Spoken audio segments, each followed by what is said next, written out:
গণঅভ্যুত্থানের মুখে শেখ হাসিনার দেশ থেকে পালানোর পর দিনই মুক্তি পেলেন বেগম খালেদা জিয়া। এ বিষয়ে আরও জানতে যাচ্ছি রাজধানীর এভারকেয়ার হাসপাতাল এলাকায়। সেখানে আছেন সহকর্মী জুনায়েদ আল হাবিব। জুনায়েদ, আপনি এভারকেয়ার হাসপাতালে আছেন, খালেদা জিয়া ওখানে ভর্তি আছেন। এর বিষয়ে সর্বশেষ কি খবর আছে আপনার কাছে?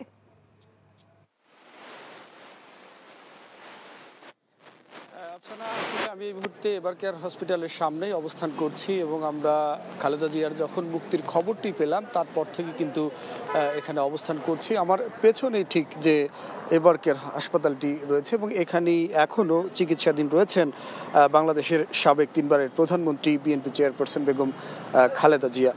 তো মুক্তির খবরটি জানার পর আসলে বেগম জিয়ার পক্ষ থেকে যে বার্তাটি দেওয়া হয়েছিল দেশবাসীকে আসলে শান্ত থাকার জন্য বলা হয়েছে এবং তার চিকিৎসকরা যে তথ্যটি আমাদেরকে জানিয়েছেন তার অবস্থা স্বাভাবিক রয়েছে, তবে তিনি এখনও চিকিৎসাধীন রয়েছেন এবং যে তথ্যটি আসলে দেশবাসী জানার আগ্রহ নিয়ে বসে আছেন যে তিনি আসলে হাসপাতাল থেকে কখন তার বাসায় ফিরবেন অথবা রাজনৈতিক নেতাকর্মীদের সাথে কোনো ধরনের আলাপ আলোচনা মিটিংয়ে অংশগ্রহণ করবেন কিনা সে তথ্যটি সাধারণ দেশবাসী যেমন জানার অপেক্ষা আছেন, আমরাও কিন্তু সেভাবে অপেক্ষা আছি। এখন পর্যন্ত দলের পক্ষ থেকে সুনির্দিষ্টভাবে এরকম কোনো তথ্য কিন্তু আমরা আসলে পাইনি এবং আমরা এজন্য দেশবাসীকে এই বিষয়ে নির্দিষ্ট কোনো খবর দিতে পারছি না।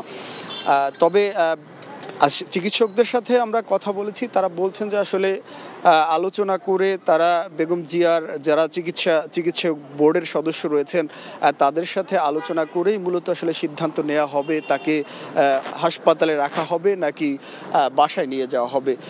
তো তার এই হাসপাতালের চিকিৎসক বোর্ডের পরামর্শ যখনই আসবে, আসলে বাসায় নেওয়ার সিদ্ধান্ত যখন হবে তখনই তারা আসলে বিষয়টিকে গণমাধ্যমকে জানাবেন এবং তখন হয়তো আপনার মাধ্যমে আমরাও দেশবাসীকে জানিয়ে দিতে পারবো।